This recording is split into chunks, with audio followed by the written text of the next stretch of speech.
I'm Frank Meyer from Millersville Athletics, joined alongside Ann Kovacs, the hammer thrower herself. So Ann, what are some of your final PSAC preparations going into this week? Some of the final preparations are practice like normal. I have practice today. I had it, I'll have it tomorrow and Wednesday. I have a rest day on Thursday like normal, and then Friday will be my last PSACs ever. All right, then what are some of Coach Andy Young's final words of wisdom that he's giving you guys going into this weekend? Going into this weekend, we're really focusing on ourselves and what we can do. We can't control the other girls out there. We can't control how fast they run or how far they throw or how far they jump. So we're really focusing on doing what we can and not worrying about what other people are doing and just doing our best. Being this your final PSACs of your collegiate career, what kind of experience do you think you're going to be bringing in that your competitors might not be bringing? Going into this PSACs, I definitely have the experience of knowing how to overcome things. I've definitely been in situations where I don't have the best of throws going into finals, and I know what I need to do in order to overcome that while going into finals instead of being a complete head case and freaking out. And then what is it like having Vanessa Hauer with you every day in practice? You guys are just pushing each other every meet, it seems like. You guys are one or two. So what's it like going against her every day in practice? It's amazing. She's an amazing thrower. She's an amazing athlete. I learn something from her every single day. I love watching her throw, and knowing that either she's always ahead of me or right behind me always makes me a better thrower. I'm now joined alongside Erin Madison. You recently competed in the prestigious Penn Relays. Describe that overall experience. Penn Relays is definitely an awesome experience to have. It's on a really big stage. Of course, the American team ran there, and a lot of professionals ran there, so it definitely feels special. It's my favorite meet, and it's an awesome experience to have that entire stadium cheering for you. You might not have performed at your best by your numbers. So what was it like going against the top level of competition there? It's really exciting, actually.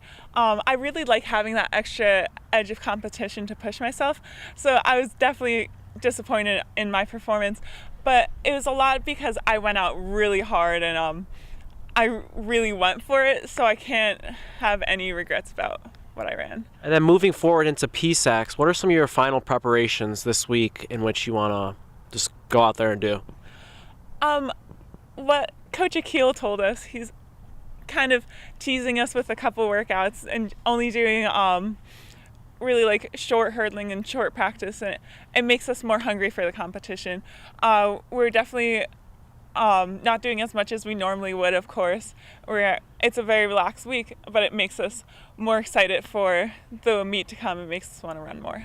All right, I'm joined alongside Abby Daly. So not many people know about the 3,000 meter steeplechase. Can you just describe what it actually is and what do you have to endure during the actual event? All right, well, it starts out you don't hit a barrier for the first probably 300 meters, and then it's just you jump over 4 barriers and a water pit throughout each lap. That's every lap for 7.5 laps, and usually the last 3 laps are usually the hardest, especially the water jump. What are you just thinking about when you're right about to jump into that water? What's going through your mind? I'm just trying to get as far as I can to get the least wet. All right, and then what are some of your final preparations going into PSACs this weekend? Just recovery, a little tune-up and workout, and just mentally preparing to do my best I can. And then you're a distance runner, so how have you been able to steadily increase your regimen and to make it so you're peaking just at the right amount of time? Well, we do a lot of high-intensity workouts early on, lots of mileage, and then slowly we turn that mileage into more like recovery days, and we lower the amount of work we do but increase the intensity, so you're able to run your best at PSACs. Abby and the rest of the Marauder squad will be in action starting April 30th when they travel to East Stroudsburg for the PSAC Championships.